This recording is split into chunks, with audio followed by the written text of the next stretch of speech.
to another episode of Redcast Gaming Talk. It's been a few years since I've played a Ghost Recon game, the last one being Future Soldier, which apparently was the last one that was released before the game I'm going to be talking about. The game I am going to be talking about is Tom Clancy's Ghost Recon Wildlands. This is a Ubisoft game, and the one thing that I know about Ubisoft games is that there is always a tower to climb somewhere. Yes, I've played too much Far Cry 2, 3, and 4, and Assassin's Creed 2. To my surprise, there are not towers to climb, so that's already a point in the favor of Ubisoft here. Now, I believe that this was the first open-world Ghost Recon game, and I don't really know what took them so long to do that.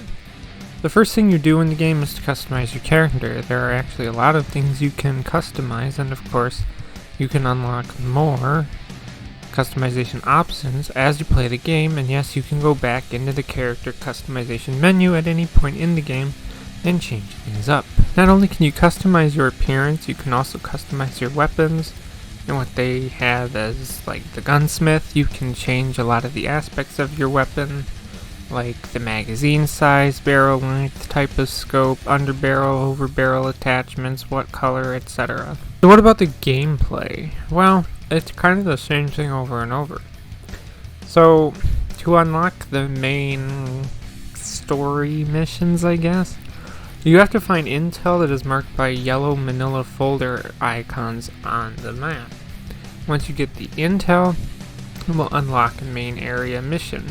To be frank, the main missions are fine, and there's a pretty good amount of variety in them.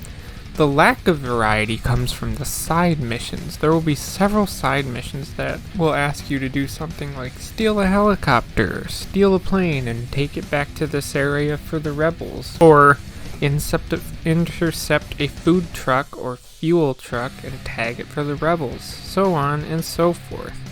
The side missions are the most repetitive parts of the game, and they just get really boring, and I don't really want to do them, but if you want the help and support of the rebels, you will do them, because that's the only way you'll get the help and the support of the rebels.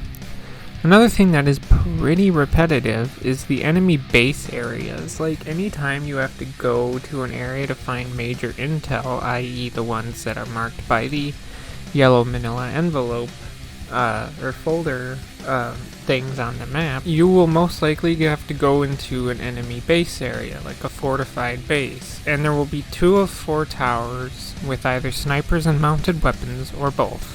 There will be 2 to 4 alarms, depending on the size of the base. Sometimes they will have generators, but not every time. Of course, there will be 15 to 20 enemies scattered throughout as well.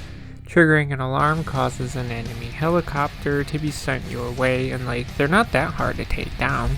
Just don't have a suppressor on your weapon, and you'll take it down, no problem.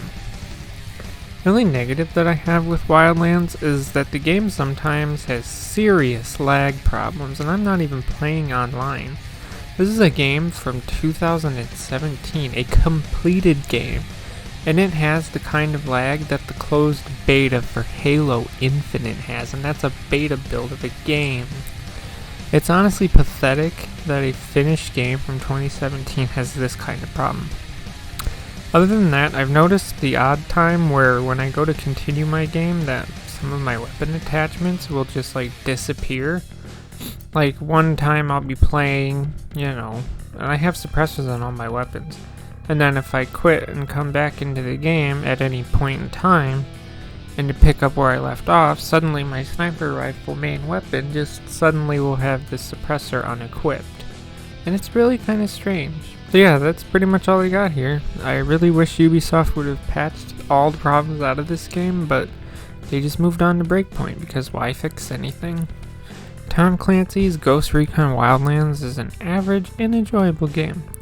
That's all I have to say, so if you want to add to the conversation, leave a comment below. As always, thanks for listening, and goodbye.